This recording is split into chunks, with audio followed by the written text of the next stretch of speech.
warahmatullahi wabarakatuh. Waalaikumsalam warahmatullahi wabarakatuh.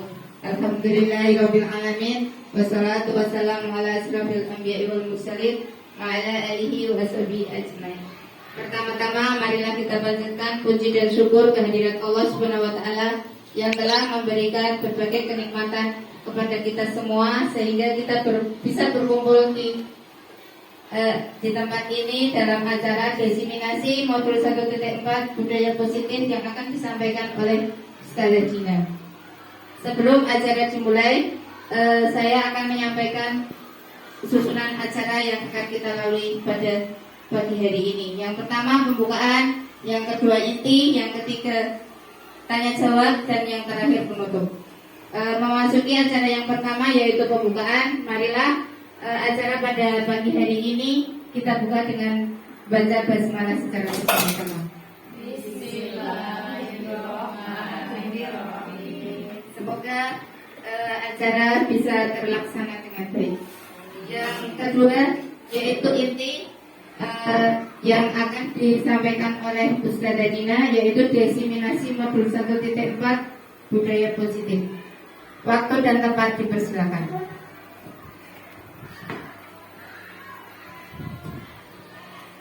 Terima kasih atas waktunya yang diberikan.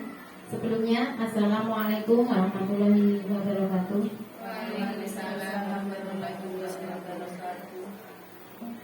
Yang terhormat Ibu Parsinong selaku Kepala Sekolah TKI Waladun Solihun dan teman-teman rekan guru yang berbahagia.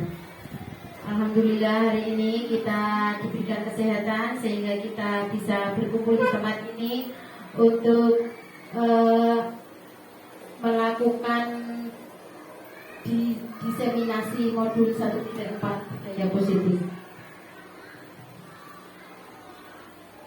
Yang pertama adalah tujuan pendidikan menurut Ki Hajar Dewantara, yaitu menuntun segala kodrat yang ada pada anak agar mereka dapat mencapai keselamatan dan kebahagiaan yang setinggi-tingginya, baik sebagai manusia, anggota masyarakat.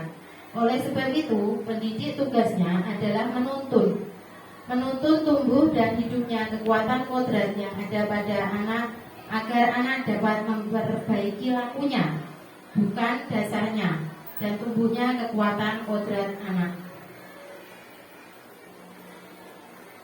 Ya, yang terkait dengan modul 1.4 yaitu budaya positif. Apa itu budaya positif? Budaya positif di sekolah yaitu nilai dan kebiasaan di sekolah yang berpihak pada murid agar mereka dapat berkembang menjadi pribadi yang kritis, penuh hormat dan tanggung jawab sesuai dengan profil pelajar Pancasila. Itulah tentang pengertian budaya positif ya teman-teman. Selanjutnya, tujuan mewujudkan budaya positif. Jadi apa saja tujuan kita, kenapa kita harus mewujudkan budaya positif itu di kelas maupun di sekolah kita. Yang pertama adalah menumbuhkan motivasi internal melalui penerapan disiplin positif. Yang kedua, membentuk keyakinan kelas. Yang ketiga, menumbuhkan nilai-nilai kebajikan. Yang keempat, mengambil posisi kontrol manajer dan melakukan segitiga restitusi dalam menyelesaikan masalah. Yaitu yang pertama tentang menumbuhkan motivasi internal. Jadi kita itu berusaha menumbuhkan motivasi yang ada di dalam diri anak-anak secara pribadi anak-anak, bukan karena bukan karena dorongan kita atau bukan karena kita suruh atau seperti itu, tapi kita memberikan stimulasi supaya anak-anak itu motivasinya tumbuh dari diri untuk selalu berlaku yang positif seperti itu. Membentuk keyakinan kelas. Keyakinan kelas itu akan kita bentuk supaya di dalam kelas itu ada suatu peraturan atau keyakinan kelas yang dilakukan oleh guru dan murid, sehingga di dalam kelas itu ketika pembelajaran akan terjadi pembelajaran yang lebih efektif karena anak-anak akan lebih disiplin seperti itu, akan mematuhi keyakinan karena keyakinan kelas itu yang membuat adalah anak atas persetujuan anak tersebut. Yang ketiga, menumbuhkan nilai kebajikan. Jadi kita sebagai pendidik senantiasa harus menumbuhkan nilai-nilai kebajikan pada diri anak. Tapi sebelum kita menumbuhkan nilai kebajikan tersebut, kita juga harus memberikan sebuah contoh atau menjadi contoh untuk anak didik atau murid kita, sehingga anak-anak akan melihat, oh ternyata ustadzah seperti itu. Jadi dengan adanya contoh yang kita berikan setiap hari, insya Allah anak-anak akan mengikuti kita dan akan tumbuh nilai-nilai kebajikan dari anak tersebut. Yang keempat, mengambil posisi kontrol manager dan melaksanakan segitiga restitusi dalam menyelesaikan masalah. Jadi ketika kita menyelesaikan masalah, kita itu tidak menjadi seorang penghukum atau yang lainnya, tetapi kita itu harus menjadi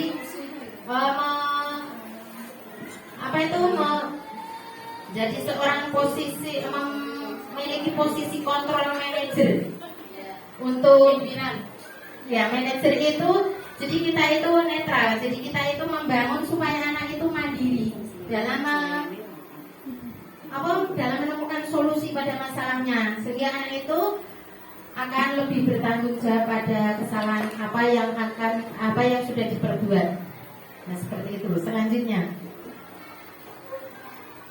konsep inti budaya positif. Jadi ada beberapa konsep inti budaya positif itu. Yang pertama, perubahan paradigma belajar.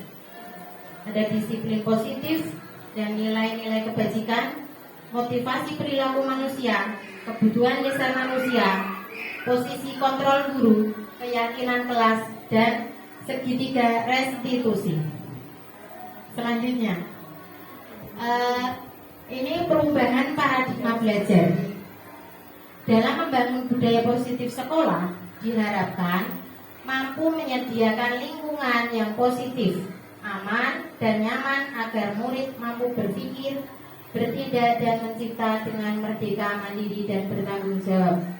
Jadi selain kita memberikan stimulasi yang positif untuk anak-anak, di sekolah itu kita juga harus menyediakan lingkungan yang aman, yang nyaman, sehingga anak-anak itu merasa ketika belajar itu merasa senang ketika bertemu ustadzah atau bertemu teman-temannya atau di lingkungan sekolah ini, mereka merasa senang sekali.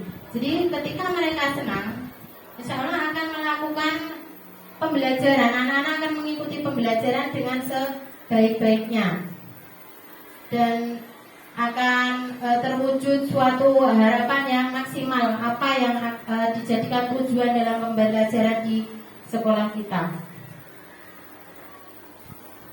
Selanjutnya ada miskonsepsi tentang makna teori kontrol. Yang pertama adalah ilusi guru mengontrol murid. Terus ilusi bahwa semua penguatan positif, efektif, dan bermanfaat. Dan ilusi bahwa kritik dan membuat rasa bersalah mampu menguatkan karakter. Selanjutnya, ilusi bahwa orang dewasa berhak memaksa. Yang tadi dulu. Jadi ilusi guru mengontrol murid. Jadi sebenarnya guru itu tidak bisa mengontrol murid ya, karena kontrol itu berasal dari diri kita sendiri. Jadi seperti kita itu tidak bisa dikontrol oleh orang lain, dan begitu pula dengan murid kita itu tidak bisa dikontrol oleh seorang guru.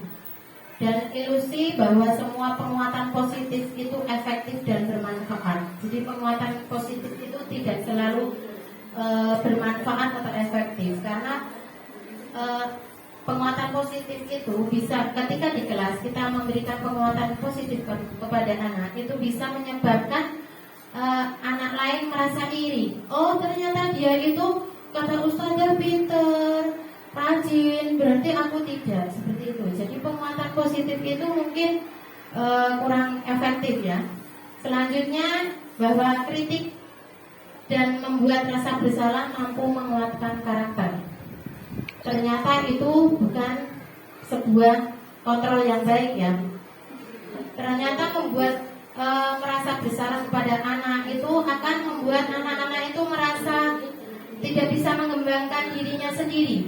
Tetapi dia malah merasa ternyata aku itu tidak bisa berbuat yang lebih baik. Aku selalu disalahkan, aku selalu dikritik seperti itu. Jadi anak-anak akan merasa ketika dia mempunyai sebuah angan-angan mau apa, dia itu sudah takut sendiri. Oh, aku nanti cuma disalahkan, aku nanti dikritik yang jelek-jelek. Jadi untuk mengembangkan potensi diri anak itu nanti anak-anak kurang percaya diri. Selanjutnya, ilusi bahwa orang dewasa berhak memaksa. Jadi ternyata teori kontrol yang ini itu ya mungkin sering kita lakukan untuk sebagai orang dewasa. Itu kita sering menekankan pada anak-anak, kamu harus bisa ini, kamu harus bisa ini. Ternyata itu semua tidak kurang tepat ya untuk anak-anak. Ternyata kita itu mungkin harus lebih memberikan kemerdekaan kepada anak-anak. Anak-anak ingin melakukan apa yang mereka sukai, tetapi ya dalam tanda kutip kita harus tetap memberikan pengarahan supaya anak-anak itu terarah ke hal-hal yang baik atau positif. Selanjutnya, mengubah paradigma stimulus respon ke pendekatan teori kontrol. Jadi ini perbedaan stimulus respon dan teori kontrol. Yang pertama ada realitas atau kebutuhan kita sama. Kalau yang di stimulus respon, tetapi di teori kontrol beda. Realitas atau kebutuhan itu berbeda. Kita itu berbeda-beda. Terus selanjutnya, semua orang melihat hal yang sama. Tetapi di teori kontrol adalah setiap orang memiliki gambaran yang berbeda. Terus selanjutnya kita stimulus responnya kita mencoba mengubah orang agar berpandangan sama dengan kita. Yang di teori kontrol kita berusaha memahami pandangan orang lain tentang dunia. Selanjutnya stimulus respon, perilaku buruk dilihat sebagai suatu kesalahan. Teori kontrol, semua perilaku mempunyai tujuan. Dan di stimulus respon, seorang lain bisa mengontrol saya. Kalau di teori kontrol, hanya Anda yang bisa mengontrol diri Anda. Untuk stimulus respon, saya bisa mengontrol orang lain. Tetapi di teori kontrol, Anda tidak bisa mengontrol orang lain. Stimulus responnya ada pemaksaan, ada saat bujukan. Pemaksaan ada saat bujukan gagal. Jadi ketika kita membujuk berulang kali dengan berbagai cara itu gagal, kita melakukan pemaksaan. Tuh, kalau di stimulus respon. Tetapi di teori kontrol adalah kolaborasi dan konsensus menciptakan pilihan-pilihan lain. Jadi kita bisa mencari pilihan yang selain melakukan pemaksaan tersebut. Selanjutnya stimulus respon, model berpikir menang atau kalah. Teori kontrol ada model berpikir menang dan menang. Jadi itu perbedaan antara stimulus respon dan teori kontrol ya, Ustazah semuanya. Ya.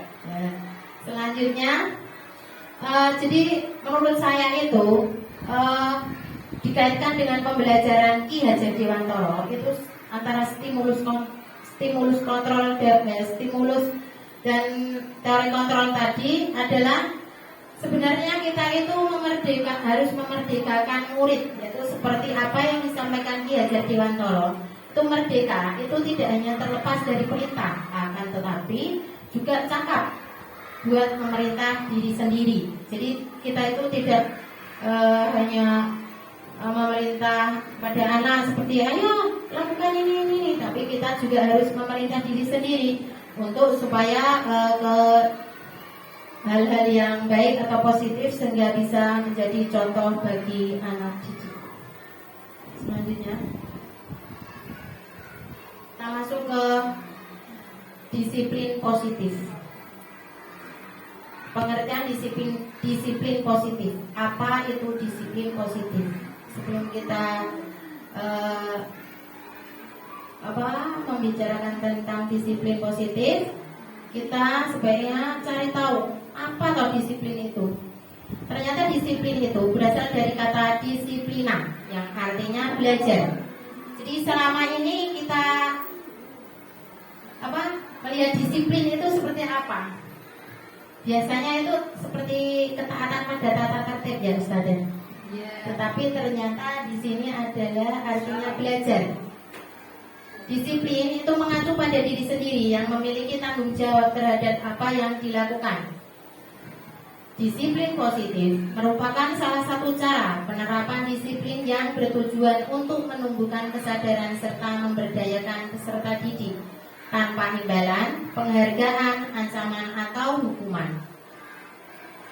Selanjutnya, sebagai seorang pendidik, tujuan kita adalah menciptakan peserta didik yang memiliki disiplin diri, sehingga mereka mengacu pada nilai-nilai kebajikan universal. Jadi dalam mendisiplinkan anak itu di teori disiplin positif ini itu kita tidak boleh ternyata menggunakan imbalan atau penghargaan itu juga tidak dianjurkan, apalagi ancaman atau hukuman, karena semua itu nanti akan berefek negatif atau tidak baik kepada anak didik kita. Selanjutnya, nilai-nilai kebajikan. Nilai-nilai kebajikan adalah sifat-sifat positif manusia yang merupakan tujuan mulia yang ingin dicapai setiap individu. Nilai-nilai tersebut bersifat universal dan lintas bahasa, suku, bangsa, agama maupun latar belakang. Beberapa pendapat dari para ahli tentang nilai-nilai kebajikan. Dari Dr. William Basser pada teori kontrol 1984 mengemukakan pendapatnya, yaitu setiap perilaku atau perbuatan memiliki tujuan. Diane Gosen 1998 dengan mengkaitkan nilai-nilai kebajikan yang diyakini seorang, maka motivasi intrinsiknya akan terbangun sehingga menggerakkan motivasi dari dalam untuk dapat mencapai tujuan mulia yang diinginkan. Jadi tujuan nilai-nilai kebajikan itu adalah untuk memunculkan motivasi intrinsik atau motivasi dari dalam diri, sehingga anak-anak itu anak didik atau murid kita akan mencapai tujuan yang diinginkan dengan cara dari dalam diri, bukan paksaan orang dari luar atau orang lain. Selanjutnya, kebutuhan dasar manusia. Apa itu kebutuhan dasar manusia? Kebutuhan dasar manusia adalah segala sesuatu yang kita lakukan untuk mendapatkan apa yang kita inginkan. Seluruh tindakan yang kita lakukan memiliki suatu tujuan tertentu, dan semua usaha baik yang kita lakukan adalah dalam rangka agar kebutuhan dasar kita terpenuhi dengan baik. Jadi kebutuhan dasar manusia kita itu ternyata setiap apa yang kita lakukan itu adalah mempunyai tujuan. Jadi bukan tanpa tujuan. Jadi semua apa yang kita lakukan dengan tujuan. Jadi tidak serta-merta kita menyalahkan murid. Kamu itu bersalah, kamu itu melakukan kesalahan. Kenapa kamu memukul dia? Kenapa kamu lari-lari di dalam kelas? Kenapa kamu ketika prosotan tidak mau bergantian ataupun yang lainnya? Itu mesti anak-anak ketika kita tanya, mereka punya alasan tertentu atau tujuan tertentu. Itulah kebutuhan dasar manusia. Selanjutnya, 5. Ternyata kebutuhan dasar manusia itu ada 5 ya. 5 kebutuhan dasar manusia. Yang pertama adalah bertahan hidup. Bertahan hidup, kebutuhan yang akan kita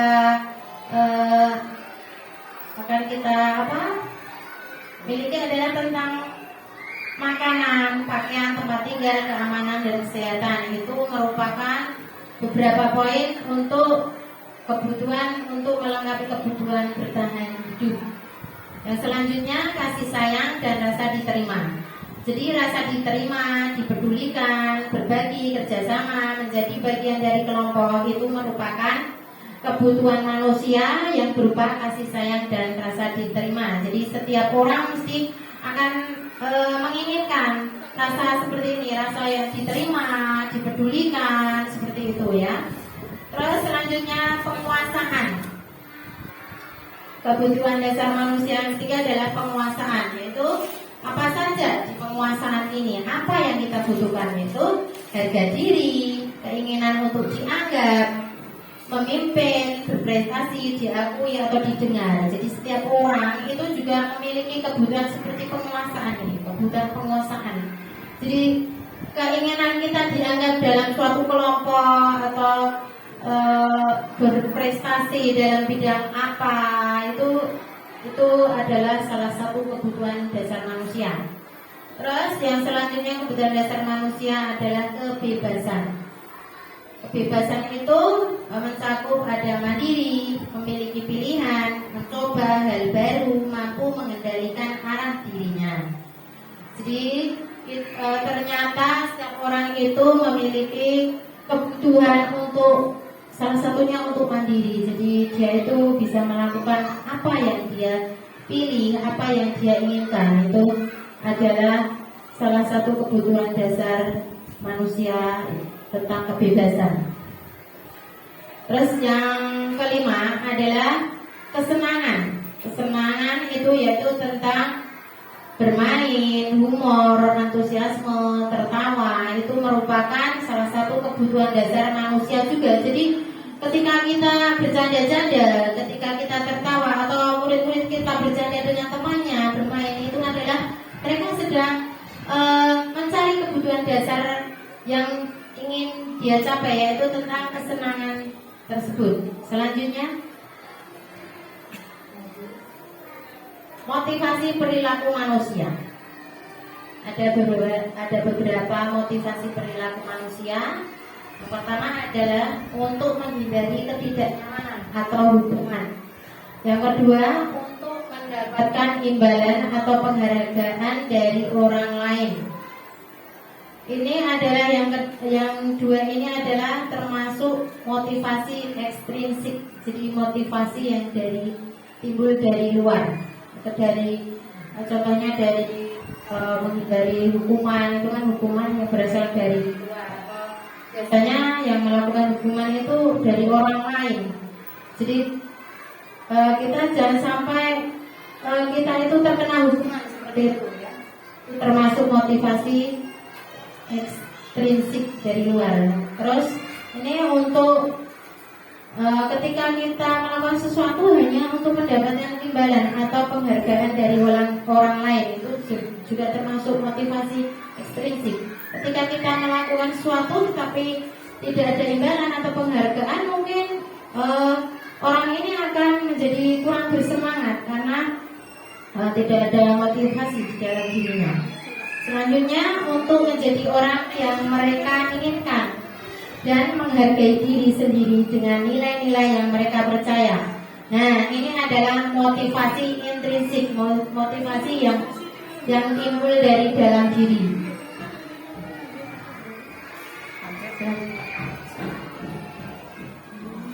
Nah, ini ada hukuman, konsekuensi, restitusi. Apakah beda dari ketiga kata ini? Atau makna kata dari ketiga kata ini? Ternyata yang pertama adalah hukuman. Hukuman itu tidak terencana atau tiba-tiba. Murid tidak tahu apa yang akan terjadi atau tidak dilibatkan. Bersifat satu arah berupa hukuman fisik atau psikis. Jadi hukuman ini adalah salah satu yang kurang tepat ketika kita terapkan untuk murid. Karena apa? Murid akan merasa takut takut, mungkin karena ini masih anak kecil-kecil ya di taman kanak-kanak itu. Jadi murid akan merasa takut dihukum. Kalau melakukan kesalahan nanti aku dihukum. Jadi akan terjadi pemikiran yang negatif terhadap ustazah atau gurunya. Atau mereka merasa takut, benci sama gurunya karena ketika hukuman ini tiba-tiba itu ketika anak-anak melakukan kesalahan langsung dihukum. Anak nggak tahu kenapa aku dihukum, kadang seperti itu. Tapi kok aku tiba-tiba dihukum ini apa yang aku? Padahal aku tadi hanya bermain dan tidak sengaja seperti menabrak teman atau bagaimana sampai temannya nangis. Tapi karena ustazahnya tahu taunya dia itu hanya membuat temannya nangis, terus tiba-tiba diberi hukuman. Nah, itu akan membuat anak-anak berpikir negatif atau merasa takut ketika berbuat salah. Jadi untuk bertindak itu anak-anak nanti punya rasa takut yang ada dalam diri. Terus selanjutnya konsekuensi itu lebih terencana atau disepakati antara murid dan guru. Murid tetap dibuat tidak nyaman. Sikap guru selalu memonitor murid. Jadi ini agak lebih halus menurut saya daripada hukuman ya. Konsekuensi ini lebih terencana karena seperti kita membuat peraturan dengan murid. Kalau nanti anak-anak melanggar peraturan, nanti konsekuensinya begini. Nah, itu tetap tidak membuat nyaman kepada anak-anak. Tetapi anak-anak juga menyetujui hal itu karena itu termasuk konsekuensi. Dan anak-anak akan tahu, oh, kalau aku melakukan kesalahan ini, nanti aku dapat teguran atau dapat konsekuensi seperti ini. Terus selanjutnya restitusi. Nah, proses restitusi ini adalah proses menciptakan kondisi bagi murid untuk memperbaiki kesalahan. Terus proses kolaborasi yang mengajarkan murid untuk mencari solusi sendiri. Ini adalah proses yang paling tepat dilakukan oleh seorang guru dalam memecahkan masalah yang ditimbulkan oleh murid kita.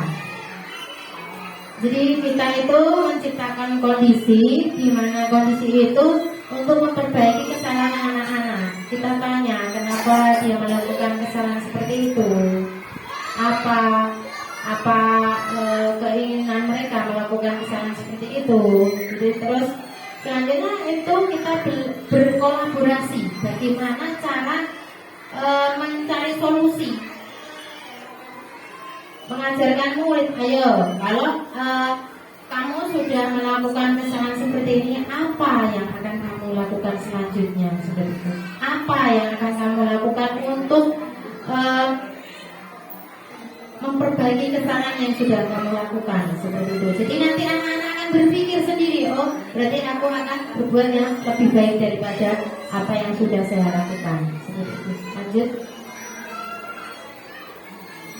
5 posisi kontrol guru. Jadi seorang guru itu ada 5 posisi kontrol yang diyakini, yaitu yang pertama sebagai penghukum, pembuat merasa bersalah, sebagai teman, pemantau, dan manajer. Selanjutnya, contoh penerapan 5 posisi kontrol guru.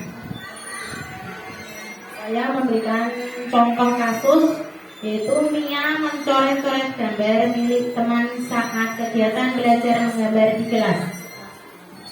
Ketika guru dalam tahap posisi penghukum, dia akan berkata, ayo Mia, kamu sudah berbuat salah dengan temanmu, ayo kamu berdiri di depan kelas selama pembelajaran.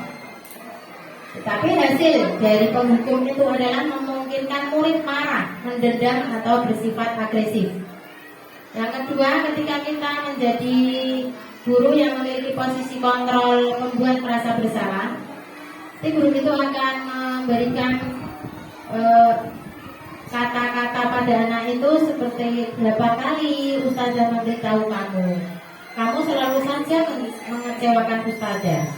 Hasilnya, murid akan merasa bersalah telah mengecewakan gurunya. Murid akan menjadi orang yang gagal dan tidak sanggup membahagiakan orang lain. Dan posisi kontrol sebagai teman, ayo dong ikuti kesepakatan kelas, tolong bantu ustazah ya, sekali ini saja. Ya sudah, tidak apa-apa, lain kali jangan sampai berbuat seperti ini lagi ya.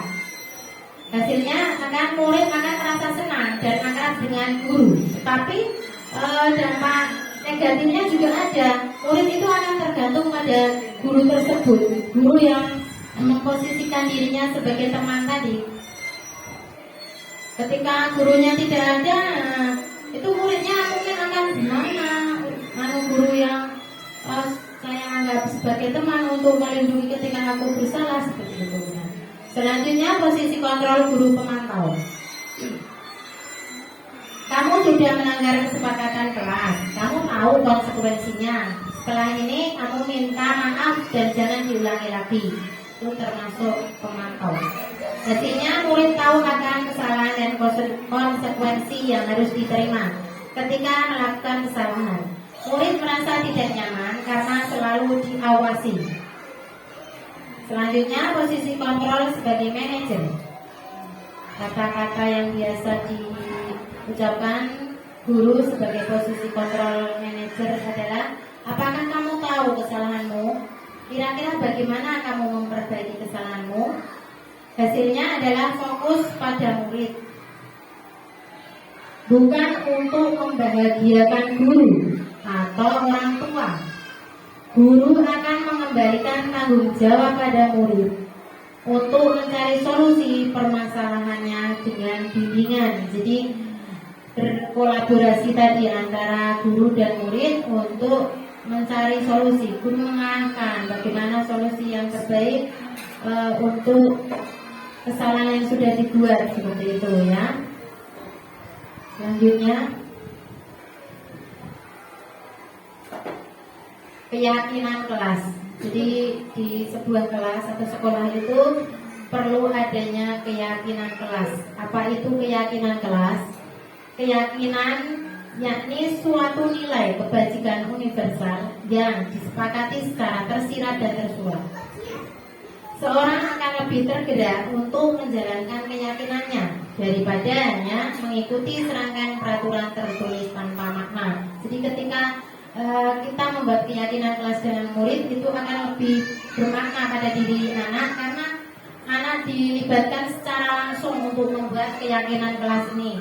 Jadi anak-anak nanti bisa memberikan satu atau dua atau bahkan banyak tentang keyakinan apa yang harus diterapkan di kelas, sehingga anak-anak itu bisa melakukan pembelajaran yang lebih efektif dan efisien di kelas. Selanjutnya, pembentukan keyakinan kelas.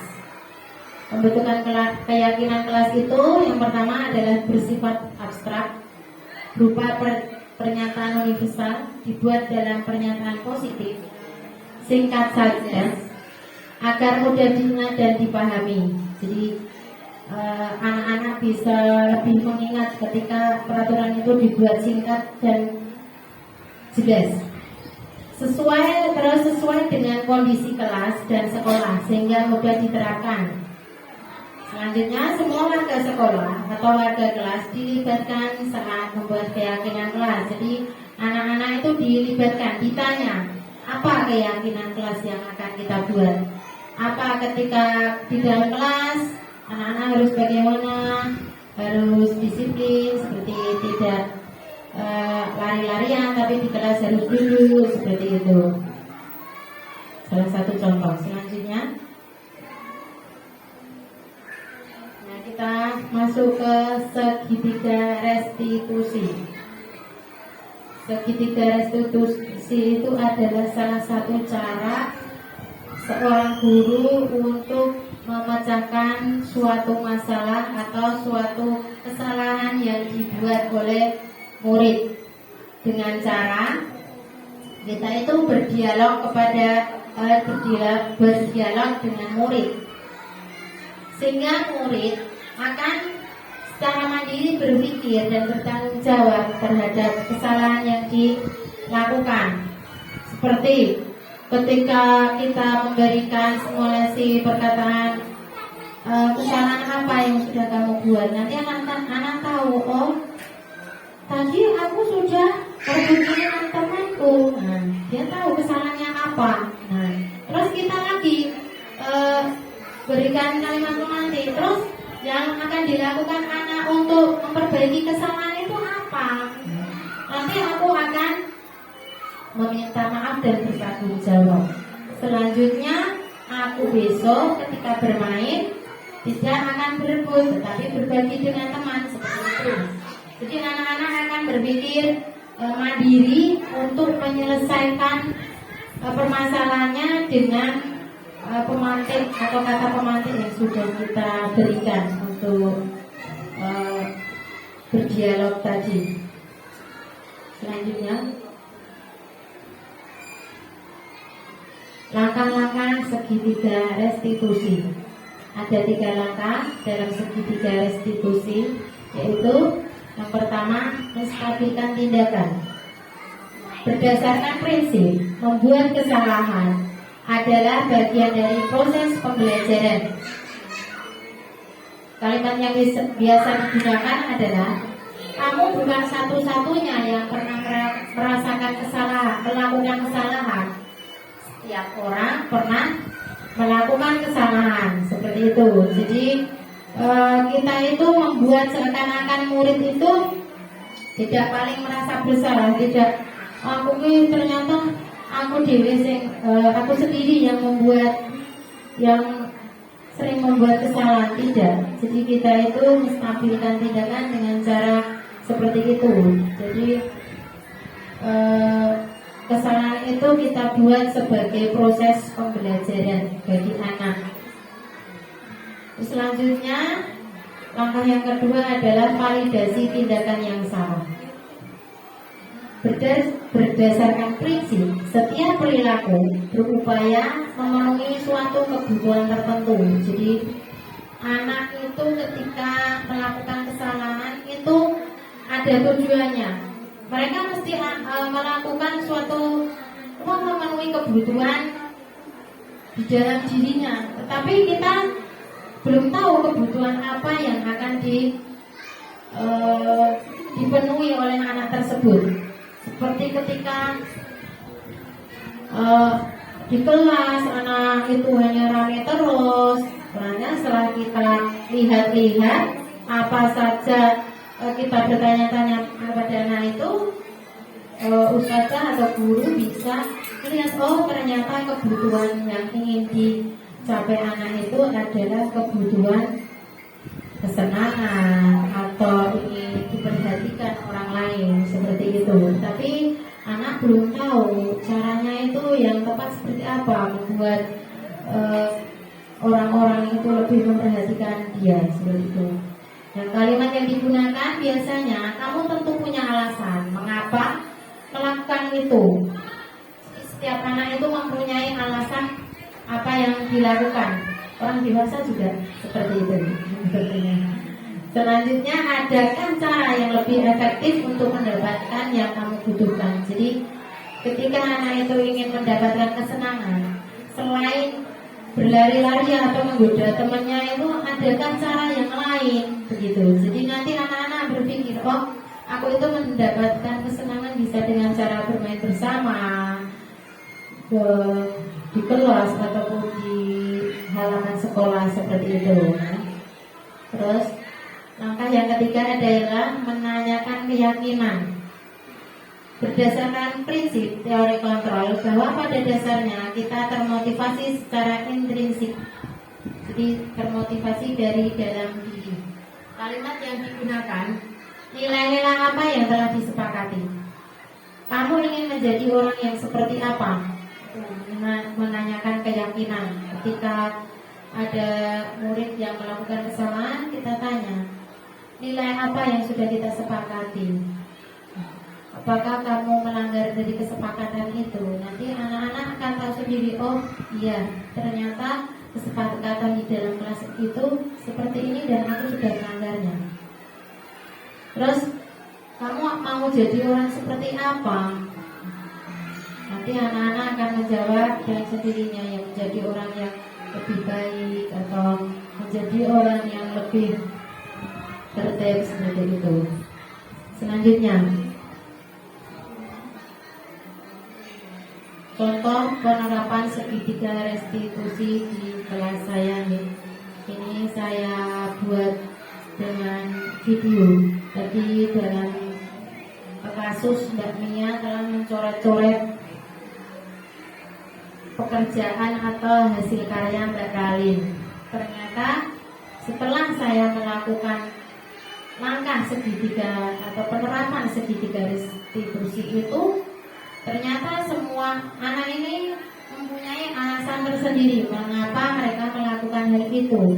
Seperti Mbak Mia, kenapa kok tiba-tiba mencoret gambarnya Mbak Kalin? Ternyata Mbak Kalin itu lebih dahulu mencoret gambarnya Mbak Mia seperti itu. Jadi Mbak Mia itu melakukan pembelaan diri seperti itu. Dan Mbak Kalin ketika ditanya itu ternyata karena dia itu melihat bahwa gambarnya Mbak Mia itu kurang bagus menurutnya. Jadi kita itu harus memberikan stimulasi pada anak bahwa kita itu harus menghargai hasil karya teman seperti itu. Jadi kita tanya keyakinan-keyakinan kelas yang sudah kita sepakati sehingga anak-anak akan tahu sendiri, oh apa keyakinan yang sudah dilanggar seperti itu, dan harus berbuat apa yang lebih baik untuk kedepannya setelah melakukan kesalahan tersebut. Selanjutnya, 9 ciri-ciri restitusi. Ada 9 ciri-ciri restitusi, yaitu bukan untuk menebus kesalahan, namun untuk belajar dari kesalahan. Tuh, yang kedua, memperbaiki hubungan antara anak satu dengan yang lainnya, antara murid satu dengan yang lainnya itu supaya hubungannya lebih baik lagi. Setelah tadi sudah seperti kasus dalam Mbak Mia tadi sudah melakukan kesalahan dengan coret-coret seperti itu, jadi untuk memperbaiki hubungan antara keduanya. Terus selanjutnya, tawaran bukan paksaan. Jadi di restitusi ini kita memberikan tawaran-tawaran, bukan kita menekankan paksaan kepada anak. Nah, jadi tawaran apa yang seperti tawarannya itu apa yang bisa dilakukan anak untuk berbuat yang lebih baik, bukan untuk pemaksaan. Kamu harus seperti ini, kamu jangan seperti ini. Itu tidak benar. Tetapi yang benar adalah memberikan tawaran. Ayo Mbak Mia, sekarang kalau Mbak Mia sudah mencoret-coret pekerjaan temannya, kira-kira Mbak Mia memperbaiki kesalahan dengan cara apa? Apa Mbak Mia suka kalau hasil karyanya dicoret-coret temannya? Nah, seperti itu. Selanjutnya ada restitusi, menuntun untuk melihat ke dalam diri. Jadi untuk melihat ke dalam diri anak, apa yang sebenarnya anak ingin, atau motivasi apa yang ingin dicapai anak ketika melakukan hal tersebut. Selanjutnya adalah restitusi, mencari kebutuhan dasar yang mendasari tindakan. Jadi kebutuhan dasar apa yang dilakukan oleh pada contoh tadi, pada contoh Mbak Mia dan Mbak Ralin tadi, kebutuhan dasar apa yang membuat Mbak Mia tadi melakukan kesalahan seperti itu. Nah, kita harus tahu itu. Terus selanjutnya, restitusi diri adalah cara paling baik. Selanjutnya, restitusi fokus pada karakter bukan tindakan. Jadi kita memfokuskan karakter anak supaya menjadi anak yang lebih baik ketika melakukan kesalahan, dan kita membuat dialog dengan memunculkan hal-hal yang positif dalam dialog tersebut. Terus selanjutnya adalah restitusi berfokus pada solusi. Jadi bukan menyalahkan kamu itu yang salah, kamu yang salah, bukan seperti itu kalau restitusi itu. Tetapi fokus pada solusinya. Iya, kamu sudah melakukan kesalahan seperti itu. Terus apa yang akan kamu lakukan untuk menyelesaikan masalahmu itu? Tentunya kita mengarahkan untuk melakukan hal-hal yang baik atau positif sehingga anak itu tahu, oh ternyata aku tidak perlu melakukan kesalahan itu karena ada hal yang baik yang bisa aku lakukan. Jadi menggali motivasi intrinsik anak. Yang selanjutnya adalah restitusi, mengembalikan murid yang berbuat salah pada kelompoknya. Jadi kita itu berdialog atau membawa ke anak-anak pada teman-temannya bahwa kita itu semua sudah pernah melakukan kesalahan. Jadi jangan sampai anak yang melakukan kesalahan itu diasingkan, tidak dijadikan teman sama yang lainnya. Ayo, aku gak mau temenan sama kamu suka nakali aku, kamu suka coret-coret pekerjaan. Jangan sampai seperti itu ya. Jadi kita itu harus mengembalikan murid ke dalam kelompoknya. Jadi mereka bisa, setelah kita melakukan tadi proses segitiga restitusi tadi, anak-anak juga bisa kembali kepada teman-temannya, ke kelompoknya, bisa diterima tanpa teman yang lain itu merasa kalau dia itu anak yang tidak baik seperti itu. Ya, selanjutnya ya penutup. Melalui restitusi, guru dapat 1. Membantu murid menjadi lebih memiliki tujuan, disiplin positif dan memuliakan dirinya setelah berbuat salah. Yang kedua, membantu murid untuk jujur pada dirinya dan mengevaluasi dampak dari kesalahan yang dilakukan. Yang ketiga, memberikan penawaran bukan paksaan. Jadi kesimpulannya adalah penerapan dari segitiga restitusi untuk dalam disiplin positif ini adalah hal-hal berikut ini ya. Jadi menurut saya ini segitiga restitusi atau kita menerapkan budaya positif itu sangat baik kita terapkan di sekolah atau di kelas kita, sehingga kita dapat membuat anak lebih mandiri dan bertanggung jawab dalam dirinya sendiri dan timbul dari dalam diri, bukan karena paksaan atau hukuman atau yang lainnya. Jadi anak-anak menemukan kebaikan dari dirinya itu bukan karena orang lain, tapi memang dia itu berbuat baik dari dalam dirinya itu. Menurut saya untuk pemaparan tentang budaya positif itu cukup dari saya. Apabila ada teman-teman yang ingin bertanya tentang apa yang sudah saya paparkan di depan, mohon boleh bertanya. Silakan mengajukan jari. Mau tanya? Oh ya, Bu Astuti mau bertanya ya. Silakan.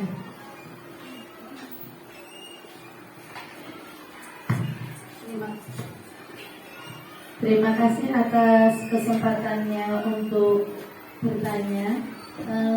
Yang ingin saya tanyakan di sini Bu Dina, tadi dari 5 penerapan posisi kontrol guru, itu posisi kontrol yang paling baik yang manakah yang sebaiknya dilaksanakan oleh seorang guru? Terima kasih. Terima kasih Bu Astuti sudah memberikan pertanyaan kepada saya.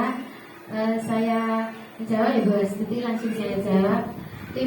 Posisi kontrol yang terbaik kita lakukan sebagai seorang guru adalah posisi manajer. Di mana kita sebagai posisi manajer itu kita akan menggali atau mencari solusi bersama murid dan supaya murid itu mempunyai tanggung jawab dan dia bisa menyelesaikan atau mencari solusi dari kesalahan permasalahan atau permasalahan yang sudah dibuat tadi, sehingga anak itu akan timbul dari dalam dirinya, ternyata aku itu sudah berbuat kesalahan seperti ini, dan apa yang harus saya lakukan, yang terbaik saya lakukan itu seperti apa. Dan tugas guru hanya memberikan seperti dukungan atau motivasi seperti kalimat-kalimat romantik, sehingga murid itu menggali dari dalam dirinya sendiri itu apa solusi supaya dia bertanggung jawab kepada kesalahan yang sudah diberikan. Seperti itu.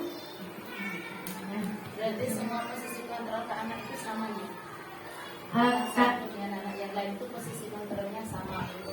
Ya, sebaiknya seperti itu, menggunakan cara posisi kontrol manager untuk menggali kekuatan intrinsiknya anak dari dalam diri anak tersebut, bukan karena dari luar seperti hukuman atau apa. Nanti kan anak jadinya efeknya hanya takut kepada kita, bukan karena sadar akan kesalahannya, seperti itu. Sudah cukup ya? Ada lagi yang mau menambah?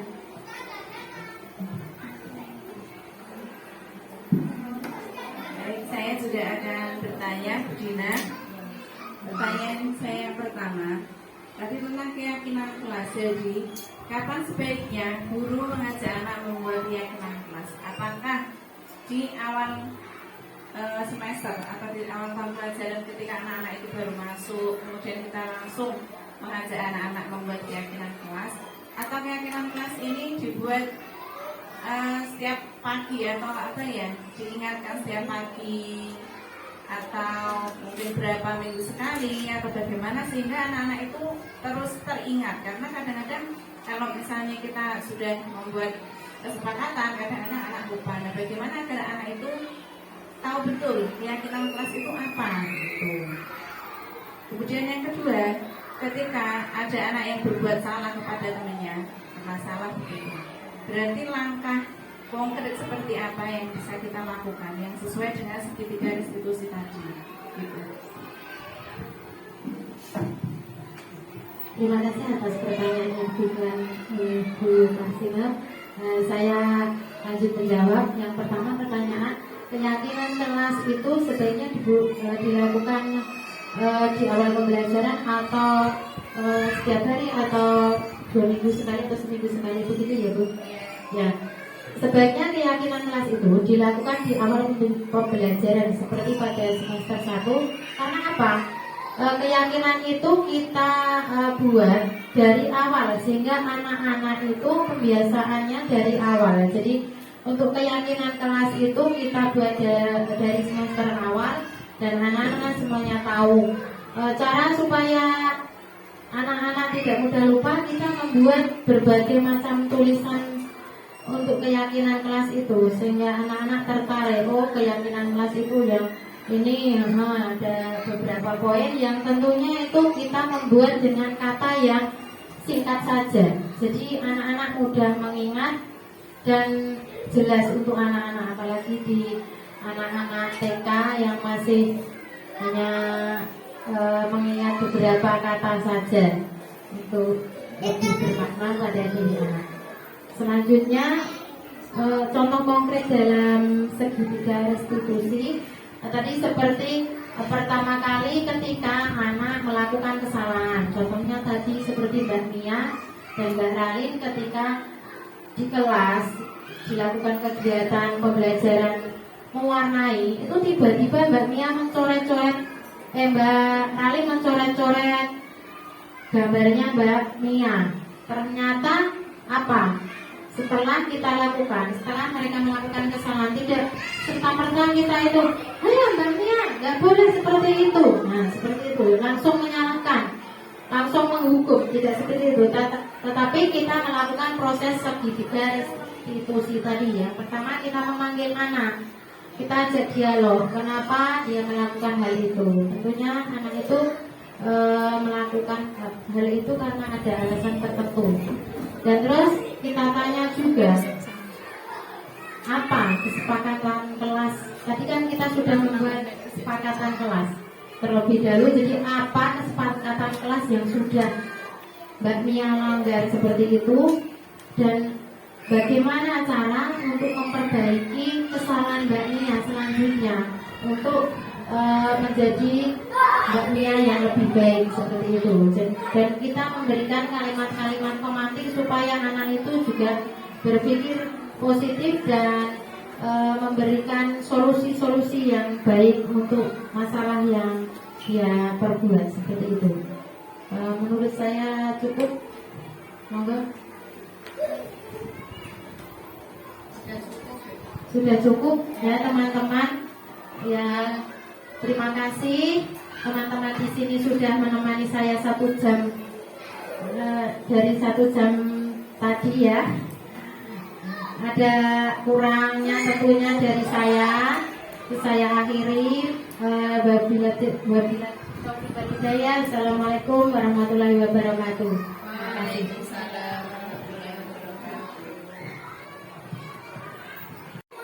Ustazah Dina, semoga apa yang disampaikan Ustazah Dina bisa bermanfaat buat kita semua dan kita bisa menciptakan budaya yang positif untuk sekolah kita ini, dan juga bisa membiasakan anak untuk selalu berbudaya positif. Untuk acara yang terakhir yaitu penutup, marilah acara pada pagi hari ini kita tutup dengan bacaan hamdalah secara bersama-sama. Alhamdulillahirabbil alamin.